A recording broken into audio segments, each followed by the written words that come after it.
పాడుబడ్డ corona రోగం మళ్ళా మోపైంది. జర మాస్కులు శానిటైజర్లు వాడమని ఎంత చెప్పినా గానీ జనాలకు షో మీద పేనే వార్తలేదు. అరే చెప్పేది మీ గురించే అని అర్థం చేసుకోవాలే కదా. ఇప్పుడు చూడుర్రి ఒక్క రోజుల్నే ఎన్ని కేసులు మోపైనాయో.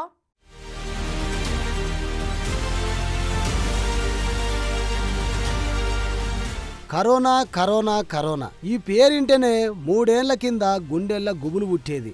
మొదట్లకి కరోనా రోగం వచ్చినప్పుడు గిది మనల్ని ఏం చేస్తుంది, ఎన్ని చూడలేదు ఇసువంటివి అని లాపర్గా తీసుకున్న జనాలకు చెక్కు పెట్టి దేశం మొత్తం గజగజ వణికించింది. అగో ఇప్పుడు ఈ పాడుబడ్డ రోగం మళ్ళా స్టార్ట్ అయింది. జర పైలంగా ఉండుర్రి అని రోజు ఒక తీరుగా మొత్తుకుంటున్నా నేను. అయినా కొందరు జనాలు ఇంకా మాస్కులు పెడతలేరు, శానిటైజర్ తోని చేతులు గడుగుతలేరు, ఆదేశాలను పాటిస్తలేరు. సరేరా నాయనా నువ్వు ఇంకా గుబులు పుట్టియకు, ఏమైందో చెప్పు అని గరమైతురు కదా. చెప్తున్నా ఇనుర్రి. దినదినం కరోనా కేసులు పెరుగుతున్నాయి. 10 దినాల కింద 10-20 లోపు నమోదయ్యే కేసులు వందలల్లకు చేరినాయి. ఇక వారం కింద వందలల్లో ఉండే సంఖ్య ఇవాళ వేలల్లకు చేరింది. మొన్న 350 కేసులు, నిన్న 650, ఇక పోయిన 24 గంటలల్లా 752కు చేరింది సంఖ్య. ఇక దేశంలో మొత్తం ఎన్ని యాక్టివ్ కేసులు ఉన్నాయో తెలుసా అనుల్లా?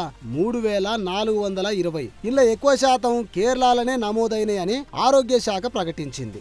ఈ మహమ్మారి వైరస్ తోని పోయిన 24 గంటలల్లా 4 జీవి కూడా ఇడిసిర్రని కేంద్ర ఆరోగ్య శాఖ అధికారులు చెప్పిర్రు. JN1 సబ్ వేరియంట్ కేసులు బయటపడ్డ కేరళలోనే వైరస్ బాధితుల సంఖ్య బగ్గ పెరుగుతుంది అని చెప్పిర్రు. నిన్న బయటపడ్డ కొత్త కేసులు మొత్తం 752. గన్ల 565 మంది కరోనా బాధితులు కేరళలోనే ఉన్నారని అధికారులు చెప్పారు. యాక్టివ్ కేసులు కూడా కేరళలోనే ఎక్కువ ఉన్నాయని, వైరస్ బాధితులల్లా 2872 మంది కేరళలోనే ఉన్నారని చెప్పారు. గోవాలో కూడా JN1 సబ్ వేరియంట్ కేసులు 21 నమోదైనాయి అని చెప్పుకొచ్చారు. కేరళలో కదా మన కాడ కాదు కదా అని జబ్బలు ఎగిరేసుకొని ఎట్లా పడితే అట్లా తిరుగుతారు కావచ్చు. కరోనా మొదట్లో పుట్టినప్పుడు కూడా కేరళలోనే కేసులు ఎక్కువ నమోదైనాయి.